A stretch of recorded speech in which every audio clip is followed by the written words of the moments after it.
La Cámara de Diputados del Congreso de la Unión recibió 390 solicitudes para ocupar las 4 vacantes para consejeros del Instituto Nacional Electoral. De estas, 135 fueron de mujeres y 225 de hombres. Aquí, en Juzgue Usted.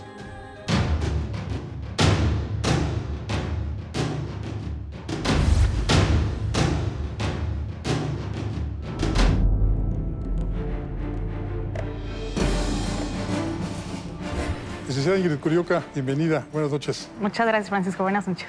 Gracias por venir. Gracias. Maestro Ricardo Galguera, bienvenido. Buenas noches. Muchas gracias por la invitación, Francisco. Qué bueno que están aquí con nosotros esta noche, porque estamos inmersos en un proceso para elegir a 4 consejeros electorales. Y hasta el momento hay casi 400 de aspirantes. ¿Cómo se elige a un consejero electoral? Bueno, primeramente se tiene que emitir una convocatoria por parte de la JUCOPO. La Junta de Coordinación Política. La Junta de Coordinación Política de la Cámara de Diputados. De la Cámara de Diputados. Sí, exactamente. Emite la convocatoria en el mes de febrero y detalla los pasos que hay que seguir, ¿no? En la convocatoria se maneja una integración de un comité técnico de evaluación que será integrado por 3 propuestas de la JUCOPO, 2 propuestas de la Comisión Nacional de Derechos Humanos y 2 propuestas del INAI. Y bueno, es básicamente el comité técnico de evaluación quien va a estar encargado de realizar los exámenes, de ver los requisitos de idoneidad, de hacer las entrevistas públicas a los candidatos y candidatas a consejeros y consejeras electorales. Y finalmente es el comité técnico quien va a dejar la lista de finalistas por cada 4 lugares que quedan vacantes, quedan 5 integrantes. Entonces, el comité técnico mandaría una lista de 20 personas a la JUCOPO para que la JUCOPO sometiera a consideración al Pleno. Qué complicado, ¿no? Sí. 390 aspirantes. Así es, Francisco. Es un procedimiento, pues digamos que muy sui generis, ¿no? En el ámbito político electoral para finalizar justamente designando a los mejores. Este procedimiento tiene un componente pues, básicamente jurídico en una parte, luego político, y al final puede darse en términos de azar y por una situación fortuita. ¿Qué quiere decir? En la parte jurídica, como dijo Ingrid, se emite la convocatoria por la JUCOPO y esta a su vez se aprueba por Cámara de Diputados. En esa convocatoria viene la serie de requisitos que deben de cumplir los aspirantes. Evidentemente deben demostrar y acreditar experiencia, conocimiento en el tema, ¿no? Es algo que se tiene que validar. Posteriormente viene lo del examen, ¿no? Los exámenes que es como elemento fundamental para calar, ¿no? A estos aspirantes. Y viene también una serie de entrevistas. Entonces, en esa parte, digamos, que es la parte jurídica del proceso, porque hay una convocatoria que se emite conforme a la ley. Así es. Un registro que se hace formalmente, ¿no? También de acuerdo a la LEGIPE, la Ley General de Instituciones Electorales. Y entonces, toda esa parte, digamos, que se cubre jurídicamente es como la primera fase. Y luego tenemos en un segundo momento una fase de política prácticamente que se vuelve pues discrecional, ¿no? Propiamente, porque este comité técnico de especialistas que también comentaba Ingrid, que son 7 especialistas que ya como hecho público y notorio ya sabemos quiénes son, resulta que ellos mandan a la JUCOPO 5 personas por cada vacante, ¿no? Es ahí, digamos, la famosa quinteta por cada vacante. Por principio de paridad van a ser 2 vacantes de mujeres y 2 vacantes, ¿no? De hombres. Entonces van a ser 10 mujeres candidatas finalistas y 10 varones finalistas. Y ahí es donde aplica un procedimiento pues, netamente político discrecional de la JUCOPO, porque ahí pues, ellos tendrán que, los líderes parlamentarios tendrán que hacer esa calificación y designar por mayoría en su caso, por acuerdo por unanimidad, a los elegidos para que pasen al Pleno y en el Pleno, por las 2/3 partes, puedan ser designados, ¿no? Formalmente. ¿Por qué tan apetecible el cargo de consejero electoral? ¿Por qué 390 aspirantes para estas 4 vacantes? Bueno, primeramente... ¿Por el salario?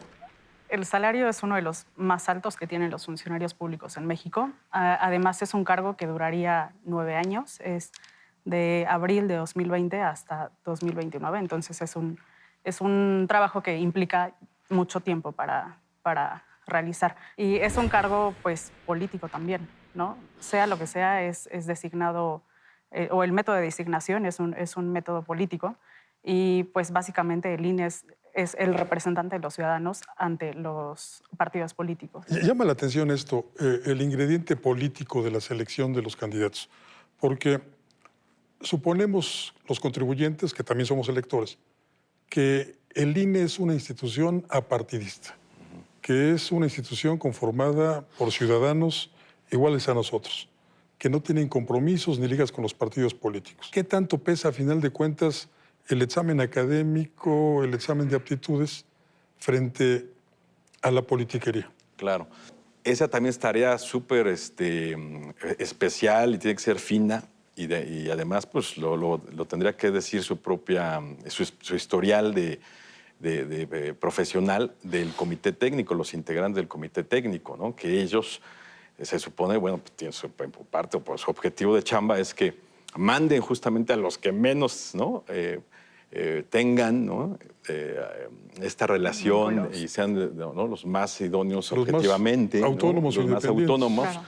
Pero bueno, hasta en eso se puede ir al final, ¿no? Gente que tenga ahí un vínculo. Hablaba usted del salario y de los 9 años de permanencia. Creo que somos uno de los pocos países, si no el único, que tiene un órgano electoral tan pesado, tan costoso y permanente. Otras naciones, otras democracias, quizá más desarrolladas que la nuestra, sus órganos electorales son temporales, de determinado tiempo antes del proceso electoral, un poco después para los cómputos y hasta ahí. Aquí, ¿por qué tenemos esta pesada maquinaria? Bueno, me parece que en el caso mexicano la historia pesa mucho. Y la historia en México es que tenemos un historial de desconfianza a las instituciones muy grande. En la mayoría de los países, lo que sería equivalente a la Secretaría de Gobernación es quien realizaría las elecciones. Pero en México, por nuestra carga ideológica histórica que sucedió en los años 80, no tenemos esa confianza con el gobierno en turno.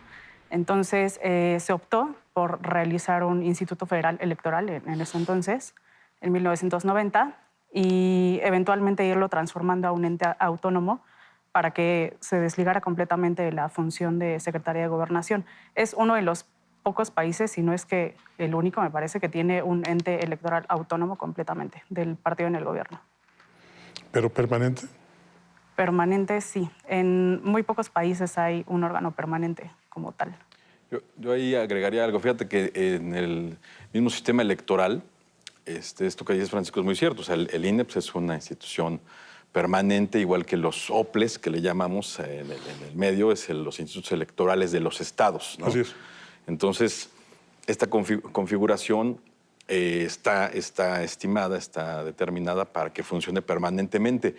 Pero hay unos órganos electorales dentro del INE que sí trabajan de forma perentoria, ¿no? por fases, en proceso electoral exclusivamente, que son los consejos locales y los consejos distritales, ¿no?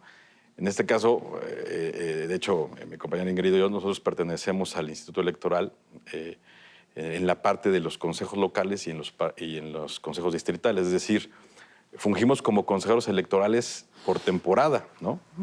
Y eso pues viene justamente por el lado de la administración pública y los costos, pues viene a generar justamente pues, una disminución, ¿no? Un ahorro en esa funcionalidad. No así del órgano nacional, ¿no?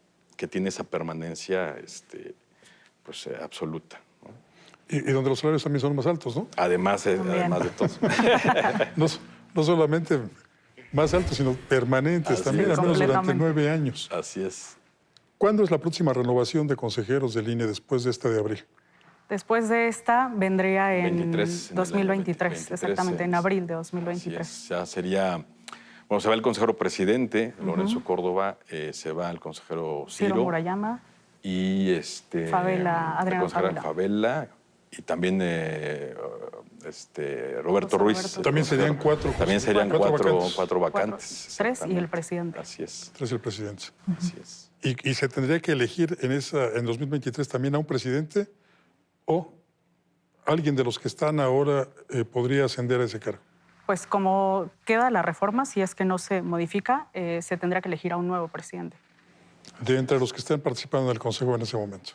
Se candidatearía también la propuesta para presidente y se sometería al mismo proceso de designación, solo para presidente y 3 consejeros. Sí, en la misma convocatoria tendría que establecerse, ¿no? Los aspirantes a ser consejeros presidentes y los aspirantes a ser consejeros electorales, ¿no? Que los que estén en vigencia, ¿no? Los que estén ya ejerciendo el cargo en ese momento, no tendrían limitante para poderse inscribir y aspirar a ser consejeros presidentes. Que es un detalle que tiene la propia ley. Yo diría, ¿por qué no, como en otros órganos autónomos ocurre, que los mismos integrantes del consejo puedan, ¿no? elegir a su consejero presidente? Sí. No aquí porque, bueno, pues hay este componente, ¿no? Volvemos al tema que hay este componente político donde la Cámara de Diputados, ¿no? Los grupos pues, de poder políticamente, pues Designa al presidente. quieren ahí tener, ¿no? También de alguna manera. Pues, A su propio presidente. Aún parece ser que a su propio presidente. Dijo componente, yo diría componente. Componente. Les agradezco mucho que hayan estado aquí esta noche. Muchas gracias, Francisco, por la invitación. Gracias. Muchas gracias. Encantado. Gracias, maestro. Muchas gracias. Muchas gracias. Buenas noches. Perfecto. Buenas. Un proceso bastante complicado, lleno de recovecos jurídicos y con una alta dosis de ingredientes políticos es el que se sigue en la Cámara de Diputados para cubrir las 4 vacantes del Instituto Nacional Electoral. De eso platicamos esta noche con los expertos, pero lo que nos interesa es que juzgue usted. Soy Francisco Rodríguez, le agradezco su atención. Lo invito a que nos reencontremos aquí la próxima semana. Mientras tanto, le deseo como siempre buenas gracias y muchas noches.